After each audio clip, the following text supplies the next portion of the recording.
Welcome to the Holistic Health Bites podcast. I'm your host, Andrea Nicholson, crime scene investigator turned functional health investigator. This podcast is here to share bite-sized episodes and unique interviews on a wide variety of health topics to empower, enlighten, and educate you to live your best, most vibrant life.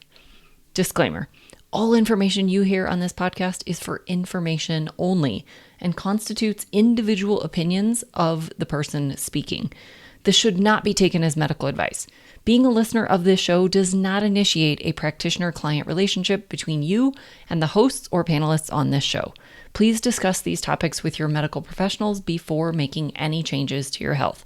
Okay, let's dive in. Welcome back to the Holistic Health Bites podcast. Today, I'm joined with a special guest and a longtime physician, Dr. Fred, and he has published books and numerous articles. He also has a podcasting mastermind and is the founder of the Welcome to Humanity movement. Welcome, Dr. Fred. Thank you so much for joining me.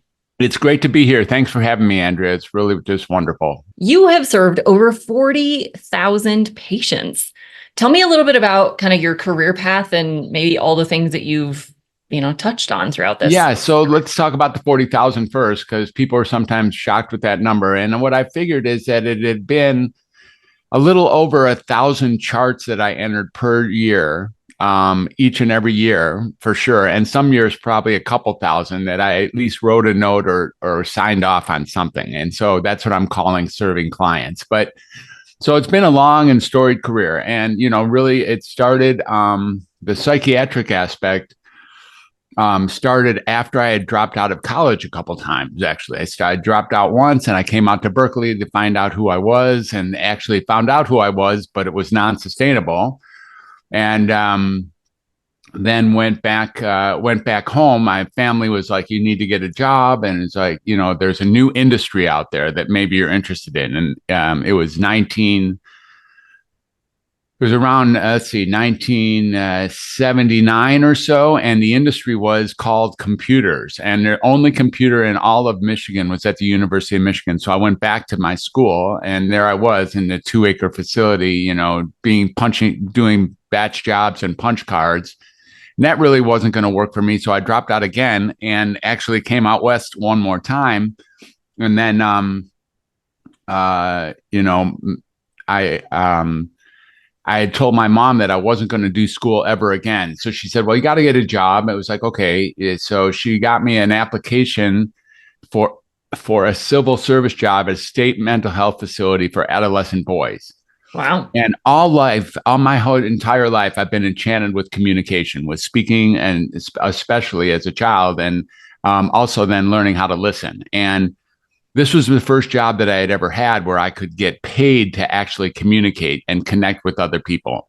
These kids, so-called kids, were 6 or 7 years younger than me. And as a child care worker, which is how I got hired on, I truly adored that job. It was a great place where healing actually took place inside of the world of connection. And the thing I didn't like about the job was actually psychiatry. I hated the direction that psychiatry was going. It hadn't yet gone full medical, but it was starting to head in that way. And, we would call the psychiatrist when Timmy and Tommy got into a fight or something, and he'd come down and talk to the kids for a few seconds and talk to us for a few more seconds, go in the chart and write something, and we'd have to go retrieve the child and hold them down in the quiet room while we, jammed them full of some injectable antipsychotic cocktail. And if he stayed in a stupor for 24 hours, we actually called that a success. And that just seems so barbaric and wrong. And by the way, it's still going on every single day in many, many different hospitals in every state in this country, for sure. It's nothing new. It's nothing that should not be shocking. That's what's happening in the hospitals. It's and, so but I just despised it. And I thought that I could go in and actually bring connection in. I had a brother who was already a psychiatrist, 14 years older than me. And so the trailblazing had been done that I could do psychiatry, and went back to school a third time, completed my degree, and then went to medical school in Chicago at the Northwestern University. And then I became a psychiatrist, and with the idea of bringing connection forth, and then child and adolescent psychiatry on top of that. But the field had shifted significantly while I was in medical school. That's when Prozac was introduced to the world. And Prozac was a game changer. It was no less of a game changer of any of the other things that's been happening in our life in the last 3 or 4 years. It was a maximum game changer. It was on the cover of Newsweek all by itself, that green and white capsule. It was on the cover of Time 1 week later, all by itself, the green and white capsule.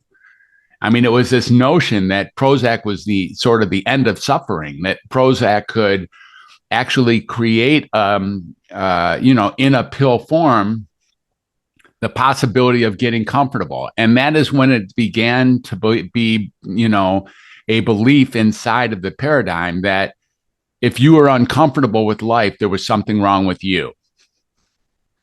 Now, we've grown to really accept that, by the way. Whenever we're feeling depressed or afraid or anxious, we think there's something wrong with us, rather than really just having a compassionate understanding that having fear, having sadness, having anger, being nervous about something are all regular human traits. But as I got, go ahead. I was just going to say, having any kind of discomfort today is considered a bad thing. Exactly. If you're uncomfortable, you go to a psychiatrist, and then you hope that we're going to be able to provide you some sort of pill, cocktail, or treatment that takes care of that discomfort. And until you're comfortable, you're going to call yourself not well. This is something that got developed in the mid 80s and really, of course, has now become the standard quo for how mental health gets treated. I treat anxiety, I treat depression, I treat attention deficit, I treat, fear, I treat aimlessness, those kind of things. And all those really are the uncomfortable version of what it is to have, to be a human. It's inherent in being human that you're going to have highly uncomfortable experiences. We look at Buddha. He sat underneath that tree for a little while and he got a lot of things resolved. He took care of a lot of things. But the one thing he didn't take care of was that life had misery in it. He knew when he stepped back up into the world that life had misery, and it just does. This is not something, it's not news. It shouldn't come as any surprise to anyone. Anyhow, go ahead. We get resilient by getting through those things. Exactly. We get stronger by actually facing them and going through them. We need adversity in our lives. We shouldn't really run away from it. Exactly. And we have a tendency, to run away from pain and run towards pleasure. I understand that. And I'm not wishing pain on anyone, but it is simply just part of the smorgasbord of what it means to be alive. So over the years, because I had sunken costs and, I really actually appreciate being a doctor.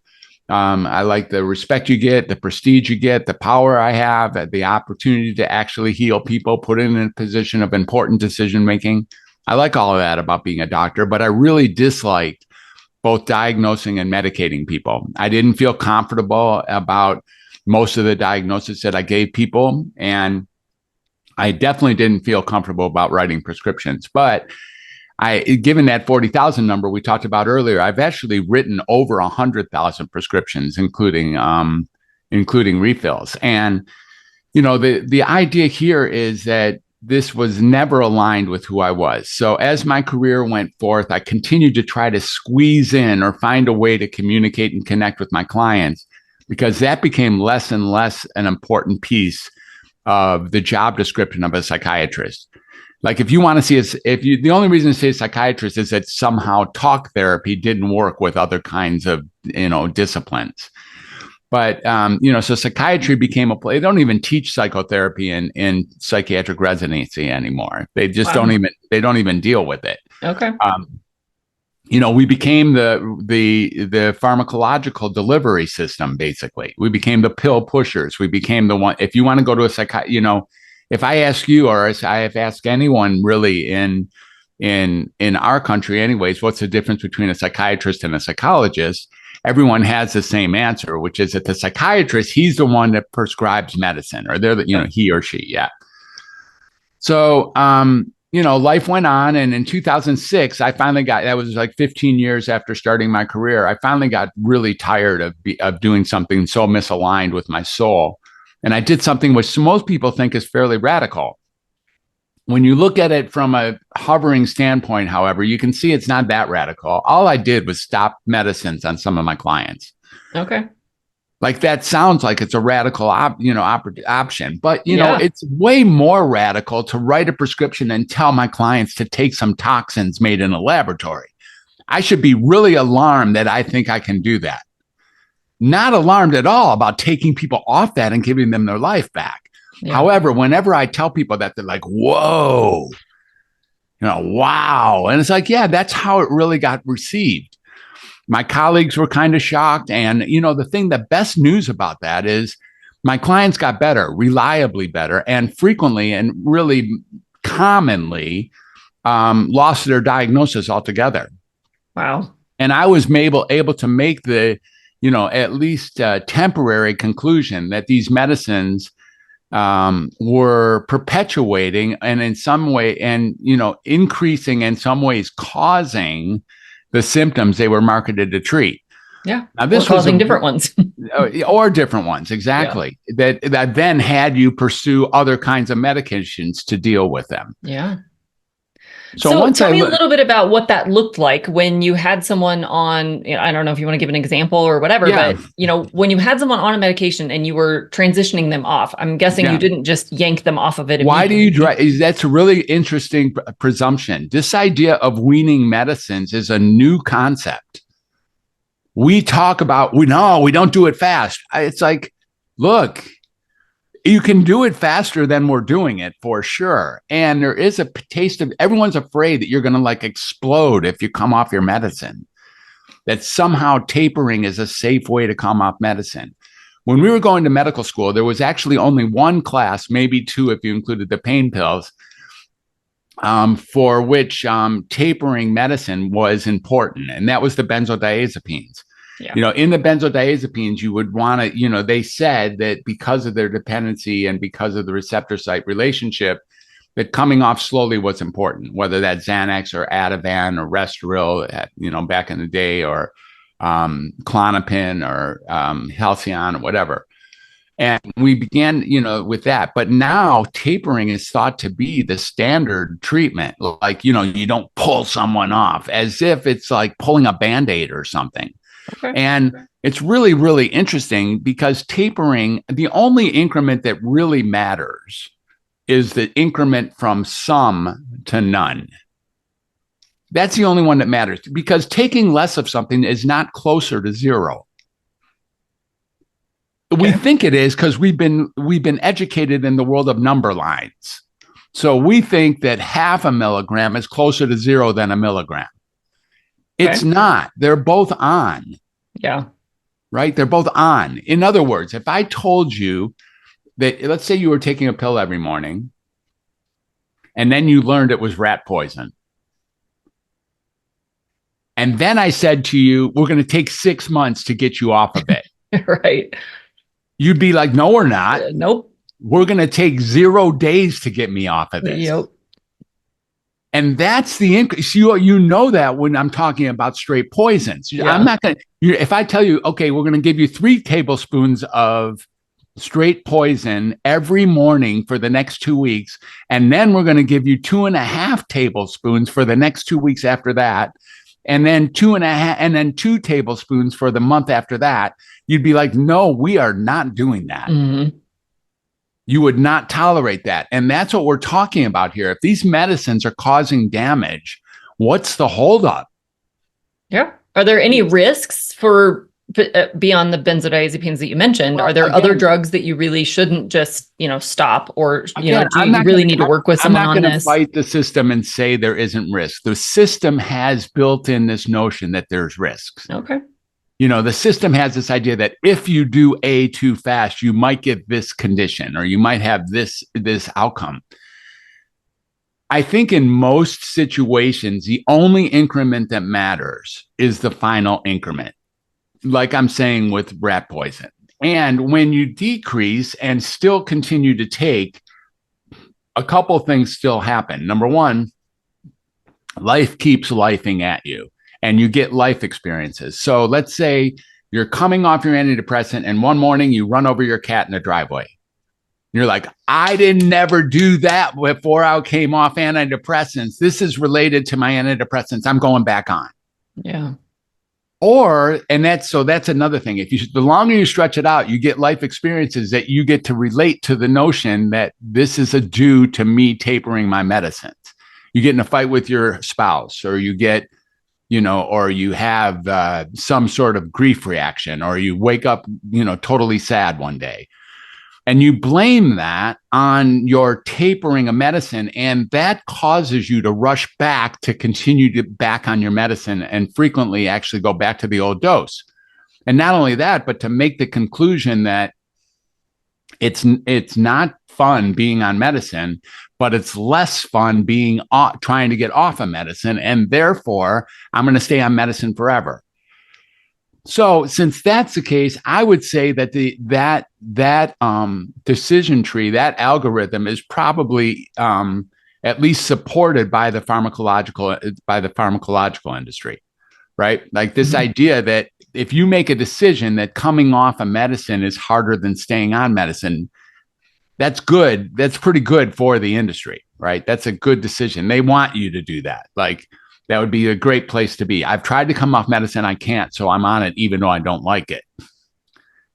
Yeah. Another thing that can happen is in the discontinuation or in the tapering of medicine, and you can get a spike of the symptoms that were marketed to treat. So as you're coming off your medicines, you have hungry receptors that are looking for their own, what they used to get. It's sort of like taking off a raincoat. And in that process, your symptom profile might increase while you're tapering. So you might get actual symptoms increasing and experience, in contrast to not having symptoms. You get actual symptoms, and for the same reason, you decide that it's harder to come off of medicine than to stay on medicine, and you decide to rush back. Again, something that would be highly endorsed by the company, by the business that created that model. So again, I don't want to challenge, what are the risks? People say the risk. Well, the risk is you might be uncomfortable, but you're about to be uncomfortable anyways. And the whole reason you're taking medicine is because you're uncomfortable. And your reason you want to come off of medicine is because you're uncomfortable. So discomfort is part of this package, one way that you're another. Yep. The thing is that very few people actually perish when they're coming off of medicine. Many more people perish by taking too much medicine than they do by coming off. Many more people. Yeah. Exponentially more people perish by taking too many pills than by ever coming off of pills. Now, the notion of cold turkey. Who wants cold turkey? They call it cold turkey because that represents, some degree of discomfort, right? Like cold turkey doesn't sound, who would want to, please give me a day full of cold turkey? I don't think so. So, people want these terms, and the fear of coming off of medicine is something that's been embedded into the system in the last couple of decades to make it harder and harder to make that decision.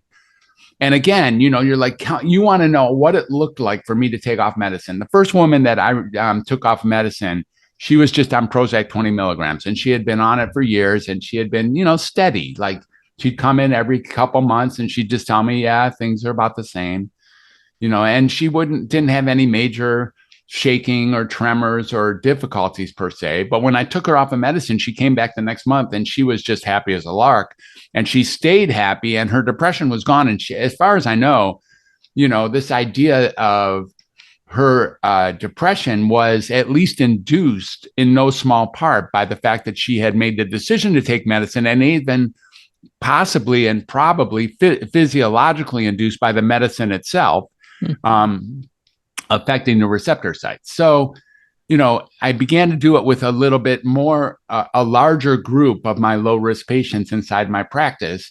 And lo and behold, nearly each and every one of them became reliably better than they were before they started taking medicines. And then they were while they were taking medicines, and frequently reached a point where their diagnosis was, non-supportable. It was he no longer met the criteria for the original diagnosis. That's awesome. Yeah, it was really a cool finding. Yeah. Except here's the thing. When I found it, I realized that it was radical and I couldn't go to the top. I wanted to go to a top of a mountain and just scream it to the entire public, shake people, you know? It was almost a level of violence that I had. Like, please stop, y'all. You're really actually not helping people as much as you think you are, even if they think they've gotten better.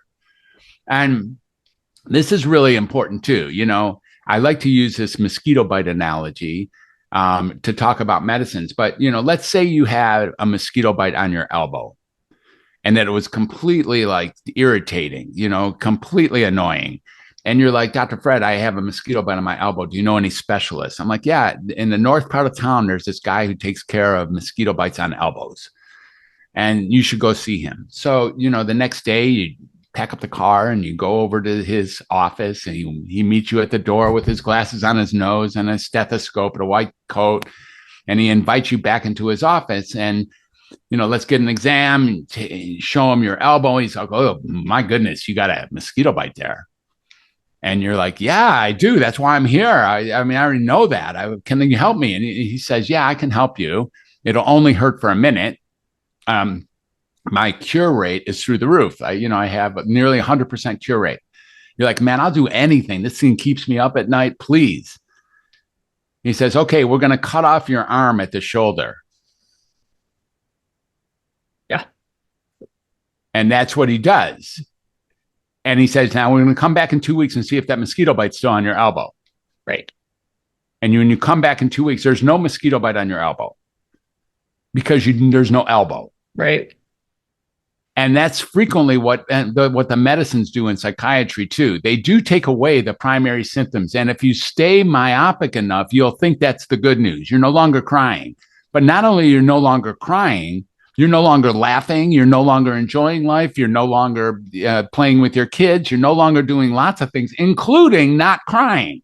Yeah. But if you look at, I went there because I was crying and I'm no longer crying, then those medicines must have helped me. Yeah. But the impact of these medicines is often much broader than, you know, what they're marketed to treat. And we often overlook that because we do stay myopic. We like, all I know is I'm not waking up anxious any mornings anymore. Mm-hmm. And you're like, right, you're not waking up with any feelings anymore. Yeah. I definitely hear that from a lot of people that have been on these drugs or who are currently on them, that they're like, well, I feel better, but yeah, I feel like a zombie too. Exactly. And a lot of them have difficulty even staying awake. Like they sit down and they fall asleep. And like, is that really the life you want? Just to not have the thing you were trying to avoid? Exactly. Now, here's the other thing, Andrea. It's really important to get that it's not the medicine's fault. Yeah. Medicine is an inert substance. Medicine don't jump up and affect you. Right. And on top of that, no one is holding you down and telling you that you need to take them every day. Yep. So where is the entryway into this cycle? Where is the entryway into the sequence, into the algorithm to make a difference? And this is what I asked myself after 2006. It's like, okay, now I've got this information. Where and how can I make a difference?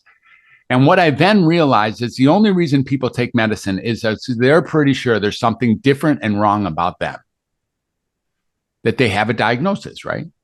Like that. Why would you take medicine if you didn't think you were sick? The only reason to take medicine is because you think there's something, you know, bad or wrong about your situation. Now people say, I have a diagnosis, but I don't think there's anything wrong with me. It's like, I get that. But as soon as you say I have a diagnosis, you are actually implying a deficit or a disease or an affliction or an affection, you know, some sort of disturbance.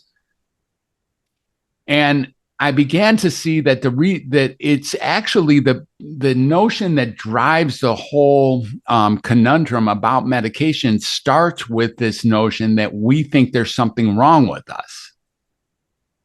What if we could learn, like we talked about earlier, that there's nothing inherently wrong with us, and being depressed in depressing situations is completely okay. And being nervous about something coming around the corner when there's something coming around the corner might be really like scary is completely okay. It's completely okay to be super sad about no longer having something that you used to love. It's completely okay to be confused in a world that is totally challenging and overstimulating, like all the time, every single second. It's completely okay to be aimless when the directions have all been, blocked for you, when you no longer have the road in front of you that you used to think you have. All of those things, it's completely okay. Now, again, I'm not wishing any of that discomfort on anybody.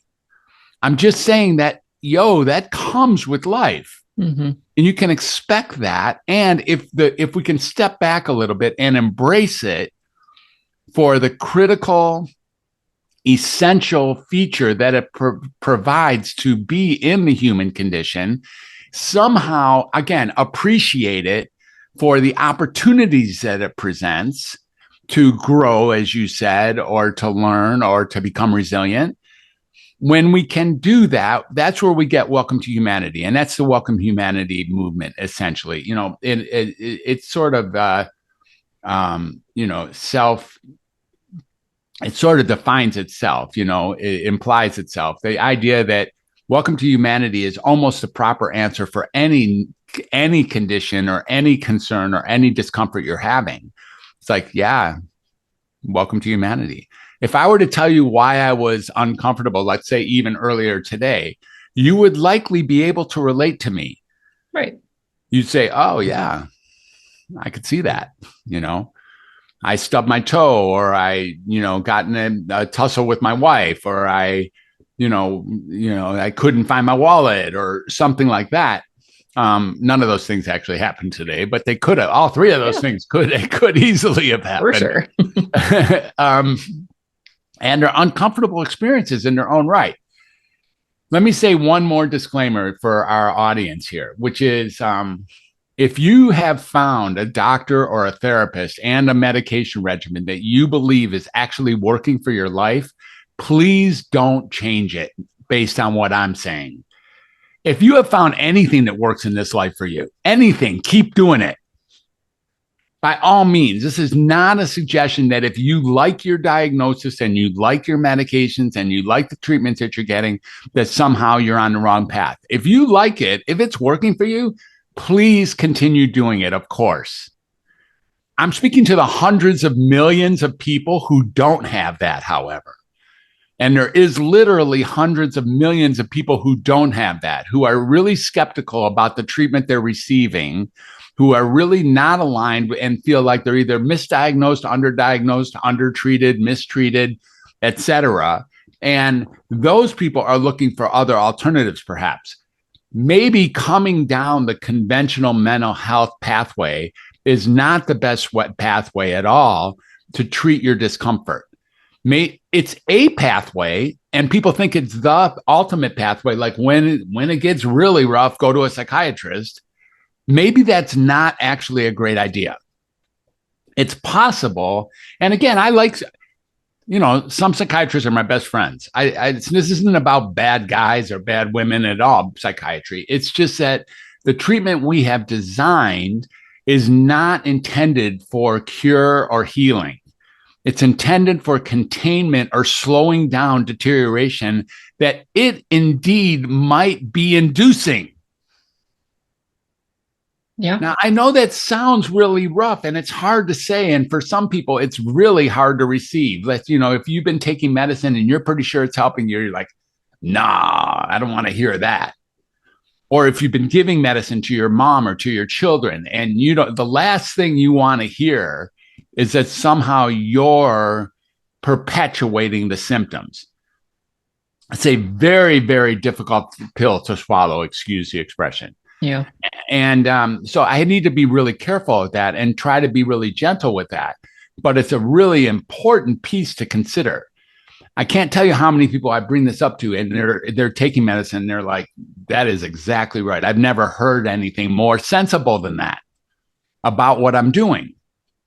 And if you can release yourself from needing to be right or needing to support actions you've done up until now that you thought were a correct direction, and allow yourself to look at other possibilities, it becomes available to learn something that maybe, just maybe, the rat poison analogy isn't so far from the truth. So I'd like to transition a little bit to if somebody's either on meds and they're coming off for your, recommendations and the things that you've shared today, or they are maybe being encouraged to go on a med that they don't want to go on. So they're trying to avoid them. What are some things that you have found that do make a difference that aren't pharmaceutical based? This is really a great question. And first of all, those two groups are entirely different than each other. People think they're really similar, and they would both need the undoctor. I'm called the undoctor. I undiagnose, unmedicate, and then undoctrinate people. You would think that those groups are similar. However, the first group you named has already bought the farm at least once. They, whatever trepidation they had about moving into the pharmacological field, they have already overcome, and they have decided that there's something at least wrong enough with them to support taking medicine every day. That group sort of unringing that bell is a much more difficult, much more complicated issue, as it turns out, than the people who are wondering, wait, should I or shouldn't I? Should I or shouldn't I? That group who has not rung the bell yet is completely available to learn about other alternatives, because they're sitting out there at the entrance door wondering whether they should enter the room. The ones who have already bought the farm, and that's a lot of people, by the way, and I'm probably speaking to a number of listeners who have so-called bought the farm, who have decided that the best they could do was go through therapy and go through the conventional track. And many people have been prescribed medicine and are taking it. And they may, in fact, believe, like we've already said, that it's helped. Again, enter the mosquito analogy. And, we start looking at that. What is some things that can assist people that is even better than the medication regimen, than the status quo medication treatment protocol? And, creativity is a great way to take things on. So we're talking about like art, music, dancing, singing, drama, cooking, writing, gardening. And one of my books is called The Creative 8, Healing Through Creativity and Self-Expression. So creativity is one really great way. Another great way, and there are many, and we know them. This is the other thing. Us humans know everything I'm about to say, but knowing it doesn't really make the difference. So, detoxing ourselves, being careful what we put in our mouth, like being careful about the foods and the drink that we put in our mouth, including alcohol, but not restricted to alcohol, including caffeine, but not restricted to caffeine, including all the sugar drinks that we might put in. And sugar, processed sugar is pretty nasty, and certainly creates psychological symptomology. And same thing with food. We put a lot of things into our mouth that are not bona fide edibles. And again, I'm not saying edibles. If we say edibles, you imply something entirely different these days. I'm not speaking of edible cannabis. I'm speaking of edibles. Like, McDonald's is not really food, as it turns out. It would not have passed any test to be food back in the day. And not just McDonald's, so much of the processed foods, the foods that are on the shelves in the grocery store, are the furthest thing from being edible. We do not know how to metabolize those foods, and they have effects. And what do I mean by that? Well, there's an agency called the Food and Drug Administration, right? The FDA. There is no coincidence that food and drug are in the same administration. Monday, Wednesday, and Friday, they take care of food. Tuesday and Thursday, they take care of drugs. And they let them interrelate with each other because food is the medicine. We put something in us and we become that which we put in us. So really watching what we eat and what we take in through our eyes, through our ears. What do you watch on your internet? What do you watch on TV? What are you listening to? Who are you listening to? Who are your friends? All the toxicities. So detoxifying ourselves from our toxicities. Grounding activities, meditation, yoga, Tai Chi, Qigong. These can go very, very far to getting us steady. Life is going to keep lifing. And so when we do these things, we give ourselves the best opportunity to respond rather than react to the world that's coming at us. And to respond effectively to, spirituality is another way. Again, getting centered, getting grounded, being of service. There's nothing finer than being of service, right? Than going to help someone strictly for helping someone. Like helping someone's for helping someone's sake, right? Like helping anybody do anything essentially for just the help's sake. It's very, very beautiful way to find our centered self and find our core values. Here's another thing. Speak your truth. Like, we're not doing that. We don't do that anymore. We have become a group of people who pretend to be somebody in order to protect the person we really are. Now, if that probably rings a bell for you, I know it does for me, and it's no problem. It's not a problem. We have developed that over time. We learned how to do that as children, and we just never have gone back to repair it. So many of us are actually saying things that even we don't believe. What? How crazy is that? That's like beyond a lie. That's not even a lie anymore. Yeah. Lying to yourself. Whatever that means. Yeah. Right? What does that mean? You're both characters? You're the liar and the receiver of your lie? What is that? Yeah. We say things that we don't even believe when we're saying it. Why do we do that? Big 4-letter word starting with F called fear. You know, we're afraid that we're going to be disowned. We're going to be thrown off the island. We're going to be disrespected. We're going to be dismissed. We're going to be, we're going to be disruptive. We're going to cause more damage, that we're going to be misunderstood, or that we're going to be hurt some way for our actual vulnerable, delicate, tender experiences that we might share. So we don't do it. We don't talk when we should, and we don't not talk when we should, and we don't declare and be honest with ourselves. So the other book I wrote is Find Your True Voice, and Find Your True Voice is a way to incrementally take steps to speaking your own truth in the people that matter to you, especially starting with your inner circle. That book takes podcasting, by the way, as the primary template for learning how to communicate. Through hosting and guesting and listening, those 3 positions, you get access to a form of communication that is entirely the purest form of communication presently available on earth, is in this world of podcasting. As it turns out, really, we get to speak to as many people who are willing to turn on your show, right? That's who we get to access today. And you get to own the product. So you will not be canceled tomorrow. You will not be censored tomorrow. This is unlike many of the things that are, of course, on our social media, where you can have your whole account canceled in a second because someone decided you said or did the wrong thing. That's not the case. And in the open discourse, we get to share honestly and unobtrusively, without hurdle, that which we really care about, and that's which we want to communicate with each other. And we also get to practice the amazing skill of listening, which is really, really informs how communication goes. If you listen, and this is another form of what else can you do to assist yourself?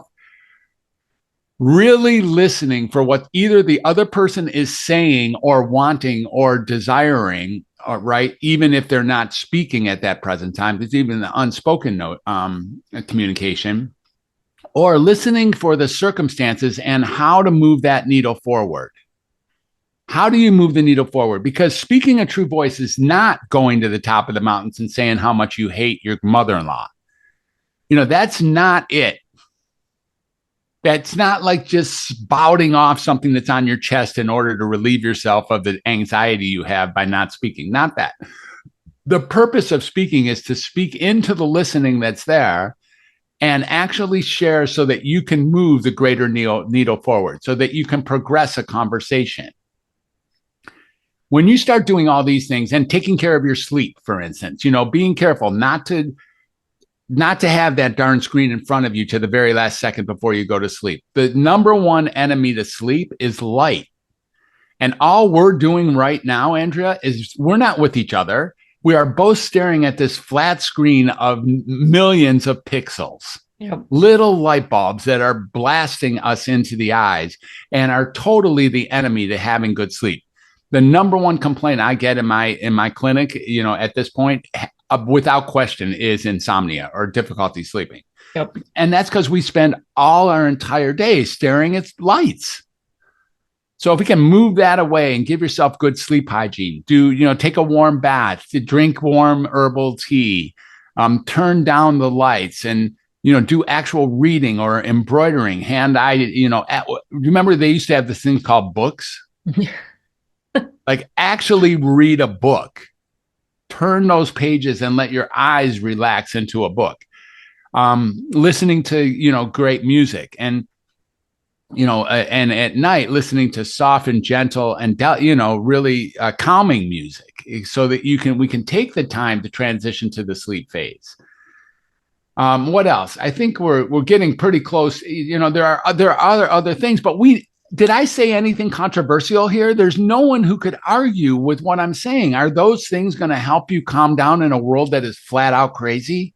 Yeah, unquestionably, for sure. Drink a lot of water, by the way. Drink like 1/2 your body weight in water every single day. Yeah. This is a 48-ounce container. And if I drink a little bit more than 2 of these a day, I've met my quota. Mm-hmm. It's not simple, by the way. You have to go to the restroom a lot during you start doing that. But that getting the river going, getting the flushing, getting the flow going is part of life. You notice that we can drink from a flowing river. We can't drink from a still pond, because that's where muck builds up, is in a still pond. We get that flow going, we get to take advantage of the life force. So all those things are things that, and things like that really, really help us see that if we're uncomfortable, all we really want to do is optimize our life so that we have a slightly better chance of dealing with life as it's flowing through us. And I think all of those same things, those are the foundations of all health. So even if maybe you're listening and you're like, well, I don't have depression, I don't have anxiety, I don't have these, the specific mental challenges maybe. But if you have diabetes, if you have heart disease, if you have hypertension, if you have, an autoimmune condition, all of these same things are going to be the things that move the needle for you as well. Exactly. So these are the foundations. Exactly. For sure. And they really are. And communication, again, open line communication, like really listening and then really honestly speaking your authentic, truest self to the best of your ability, will create that harmonic resonance with another person, which is indeed the healing force. It's the healing force. Yep. At the heart of all healing is human connection. Yep. When you can address that, it's, you get a life that works. Yeah. I think that's a huge component that's missing in our society today. We're surrounded by people, and yet we have less connection than ever. For sure. Partly because of these technologies and devices and things that we can, sit at home and text people, or, only communicate via phone calls or emails. And we're not getting that human to human connection anymore that we really so desperately need. And these, again, are the foundations that we just really have to get back to live a better life. We won't be as depressed, as anxious, as, worried about things if we have others with us that are on the journey with us. Exactly. Very, very well said. Indeed. Last night I went to a concert. I went to Stevie Nicks last night in Sacramento. Nice. And, I don't know. It was at the Sacramento Kings basketball arena called, the Golden one. And there's 13,000 people there, let's say. Right. And everyone's disconnected. Like they got one person they might be sitting with, and they're texting or videoing or taking pictures of Stevie or whatever they're doing, but the connection is not there. Yeah. You're not talking to your neighbor. You're not conversing with each other. You haven't created any more, even small groups. I'm not saying a concert's a great place to connect, but we did have 13,000 people in that building last night. And who knows what could have happened if connection would have been the focus rather than the, flashy entertainment that she very professionally provided, by the way. Right. Yeah, I think, you look back even 30 or 40 years and people had card nights and, we had more community. We had community events and, get-togethers, and things were just much more connected. And I think that's a huge part of the shift in our overall mental health, physical health, emotional health, all the things. And exactly. Yeah. It's a big problem. Yeah. Well, thank you so much for sharing your amazing wisdom today. If people are interested in coming off of their psychotherapy medications, or if they just have other questions about how they can, live their best life and be okay with being uncomfortable, what's the best way to reach out to you? Yeah, so there's a couple ways. The number one way where you really get a view of a lot of what I'm up to is at my website called drfred360.com. And the other website I have is my main website from Welcome to Humanity called welcometohumanity.net. So it's drfred360.com and welcometohumanity.net. I love it. Coming Love off it. of Love it. And we will medicine, definitely link all that up in the show notes. So it'll be really easy for people to just click on and go find you. right. And, I have the couple books where you can download the PDFs and even an audio of one of them. And you for shipping, and it's a free book. One of my Find Your True Voice book, which I'm really happy about, is a great book that you can get sent to you for free with shipping and handling only. I have a couple courses that I've created. True Voice, the True Voice course is about podcasting. And that's also a really cool course for you and your listeners. I'm really proud of that course. Comprehensive course with like modules, and it has 6 modules and 18 lessons and 54 prompts and a big workbook. It's very cool. Wow. And I offer your listeners a free discovery call as well, so they can come talk to me. And I do have a fair amount of experience, and I have a fair network of people that I have worked with in the past. So if I'm not a good fit for you, I likely can direct you to someone that is a good fit for you for what's ever troubling you, or whatever kind of conversation or learning that you might want to do. Love it. Love it. Yeah, that's one of the benefits of being around for so long is you have a huge network of people that you can reach out to or refer to. So I love that. Yeah. Well, thank you so much for coming on today and sharing all of this amazing wisdom. I think you are correct in that this is an industry that is ripe to be disrupted and to be approached in a different way. And I think it's a great message to share with people that, there isn't just one way. Pharmaceuticals are a way, and they are a great way for a lot of people, but they're not the right way for everyone. And so there's all these other avenues that you can explore. And so, be your own best advocate. And if something doesn't sit right with you, or if you want to make a change in your life, find someone that will support you in doing that. And exactly. There's absolutely options. So thank you so much for joining us, and we'll catch everyone again on future episodes. Did you know I also work one-on-one with clients? I approach solving health challenges like I approached solving crimes, by conducting a thorough investigation into your case. Sadly, hundreds of millions of people in the US have insulin resistance, prediabetes, and diabetes, and the vast majority have no idea. I'm here to fix that. If you struggle with low energy, stubborn weight, hypertension, sleep disturbances, or any other undesired symptoms, let's talk. All you have to do is schedule a free call. The link will be in the show notes. And no, you do not need to live near me.